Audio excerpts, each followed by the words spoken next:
გამარჯობა, მე ვარ დინა და თქვენ უყურებთ Billboard საქართველოს. Billboard-ი ერთ-ერთი ყველაზე ძველი და გავლენიანი ამერიკული მუსიკალური გამოცემაა, რომელიც მსოფლიოს რამდენიმე ქვეყანაში გამოდის, მათ შორის საქართველოში. მეკითხვაში ორჯერ გიყვებით ქართულ და უცხოურ მუსიკალურ ინდუსტრიაში მიმდინარე სიახლეების შესახებ, რომელზეც Billboard საქართველოს ჟურნალისტები მუშაობენ. შავი ზღვის ფესტივალის მიმდინარეობისას ბათუმი ტრადიციულად იქცევა მუსიკალურ სივრცედ, რომელიც მსოფლიო დონის არტისტებს მასპინძლობს. სწორედ ამ დღეებში ფესტივალის პარალელურად ივერია ბიჩს და ფესტივალის სტუმრებს შესაძლებლობა აქვთ დაესწრონ მუსიკალური საღამოების სერიას Ibiza The Black Sea Sidewind Sessions. პროექტი სამდღიანი მუსიკალური ექსპერიმენტია, რომლის ფარგლებშიც ელექტრონული მუსიკის მექად ქცეული კუნძულის Ibizas გამორჩეული არტისტები ბათუმში ჩამოვლენ. Ibiza The Black Sea Sidewind Sessions ეხმიანება ჯაზ ფესტივალს, ავსებს მის ატმოსფეროს და კიდევ უფრო მრავალფეროვანს ღვთისმსმენელის მუსიკალურ გამოცდილებას. პროექტზე დამსწრეებს შესაძლებლობა ექნებათ არამხოლოდ მოусმინონ, არამედ სრულად ჩაერთონ მუსიკალურ დიალოგში, რომელსაც მასში მონაწილე არტისტები ქმნიან. ნატალია ნაყოფიამ ახალი კლიპი წარადგინა, რომელიც გადაღებულია სიმღერაზე სახელწოდებით თავიდან.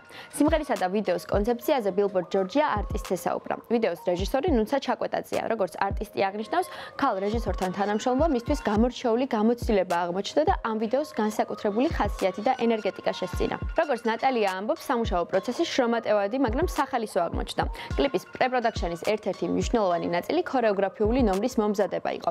კლიპის გამოკვეთილი დეტალი კოსტიუმების დიზაინია, რომელიც ჯაბა ქურთიშვილს ეკუთვნის. სამოსი, რომელიც არტის ორთაბრძოლის ეპიზოდის დროს აცვია, თავდაპირველად ქავერ არტისტვის შეიქმნა და კლიპის ინსპირაციის ჩამოყალიბებაში დიდი როლი ითამაშა. ლეგენდარული ბენდის Led Zeppelin-ის ფრონტმენმა რობერტ პლანტმა ლივერპულის ფეხბურთელის დიოგო ჟოტას ხსოვნას პატივი მიაგო.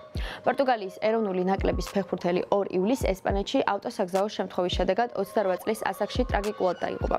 რობერტ პლანტმა, რომელიც მთელი ცხოვრება Wolverhampton Wanderers-ის გულშემატკივარი და ამავე კლუბის ვიცე-პრეზიდენტია, სოციალურ ქსელ X-ზე დიოგო ჟოტას ხსოვნისადმი მიძღვნილი პოსტი გამოაქვეყნა.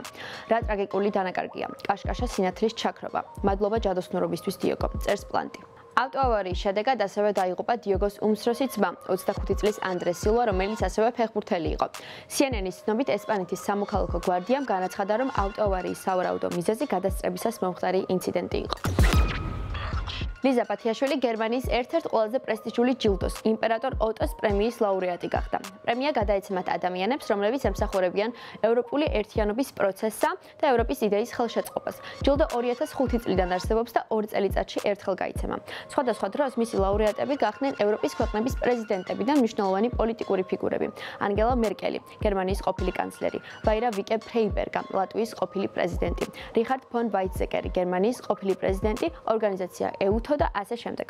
წელს პრემიის 10 წლის იუბილეზე პირველი შემთხვევაა, როცა პრესტიჟული ჯილდო ხელოვანებს გადაეცათ. ლიზა პათიაშვილთან ერთად ჯილდოს მფლობელი გახდა პიანისტი იგორ ლევიტიც. იმპერატორ ოტოს კულტურული ფონდის განცხადებით, მუსიკოსები დაჯილდოვდნენ მათი შეუპოვარი ძალისხმევისთვის ევროპაში დიალოგისა, მშვიდობისა და ჰუმანიტარული ღირებულებების ხელშეწყობაში. დღეს გიამბობთ ხელოვან მირანდა ვახტანგიშვილზე. მისი ფერწერული სერია ჯადოსნური ხე რწმენის სიძლიერეზე, არჩევნის თავისუფლებასა და ადამიანის შინაგან სამყაროზე გვიყვება. იხილეთ ვიდეო. გამარჯობათ, მე ვარ მირანდა ვახტანგიშვილი, ხელოვანი. ჩემი ხელოვნება ჩემთან ერთად იზრდება, ვითარდება და გამოიხატება იმაში, რასაც ჩემ ხელოვნებას ვეძახი. ეს იქნება ფერწერა, ინსტალაცია თუ პერფორმანსი. რეალობის პარალელურად რაც გვაქვს სამყაროში, მხატვრობა გვაძლევს იმის საშუალებას პარალელური ჩვენი ინდივიდუალური რეალობა შევქმნათ. ჩემ ნამუშევრებს ბევრი რამის თქმა უნდათ, მათ აქვს თავიანთი პულსი, ხასიათი და ენერგეტიკა. ჯადოსნური ხის სერია ეს სერია ყოველთვის ჩემს გონებაში იყო, რა ფორმით და რა სახით უნდა შემექმნა და მომეწონა თქვენამდე ჯერ გადაწყვეტილი არ მქონდა.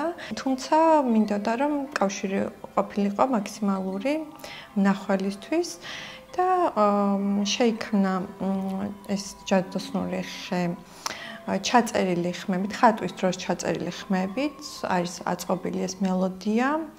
ამ მელოდიაზე ვიმუშავე მუსიკოს ლევან მიქელაძესთან ერთად და დიდი მადლობა ჯადოსნურობისთვის მას. რაც შეეხება პრეზენტაციას და წარდგენას და გაცნობას საზოგადოებისთვის, ეს იყო ჯადოსნური ამბით, რომელიც ფერებს იცვლის, ენერგიებს ცვლის, გვაქვს იმის საშუალება, რომ ჩავიფიქროთ სურვილები და დავალოდოთ, როდის მოხდება ამის რეალიზება. აღსანიშნავია ის, რომ თითოეულ ჯადოსნურ ხეს აქვს თავისი მელოდია, ორწამიანი მელოდია, რომელიც ინდივიდუალური და უნიკალურია, ერთმანეთისგან განსხვავებულია, თუმცა აქვს ერთი ფუძე და ხასიათი. მაგრამ ამავდროულად ცალ-ცალკეა. რაც შეეხება ჯადოსნური ხეების ფერთა გამას, რომელიც ფერს იცვლის, ეს თავისი ამბიდან გამომდინარეობს. ეს შეიძლება იყოს ინტერპრეტაცია ძალის, შიშის, რაღაც სიბნელის, სევდის, განწყობების ცვლა არის, მოკლედ ეს ფერთა გამა.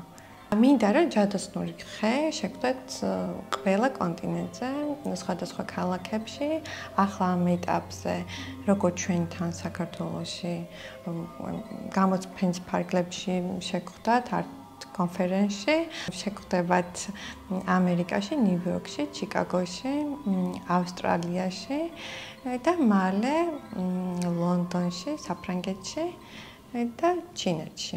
რაც შეეხება ჩემს ახალ ნამუშევრებს, ეს არის შემდეგი სერია, სახელწოდებით დაკარგული გულები.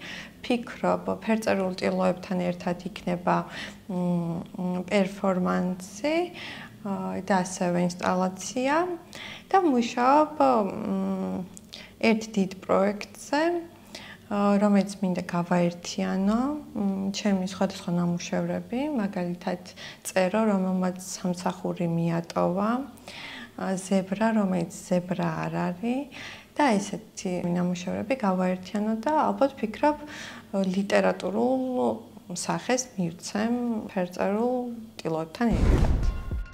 დღეისათვის სულ ეს იყო. მე კი შეგახსენებთ, რომ მუსიკის სფეროში მიმდინარე ყველა სიახლეს ჩვენს ვებგვერდზე billboard.com/ჯიზა შეგიძლიათ გაიცნოთ, ასევე არ დაგავიწყდეთ გამოყვეთ Facebook-ზე, Instagram-სა და TikTok-ზე. მე ვარ დინა და გემშვიდობებით ორი კვირით. ნახვამდის.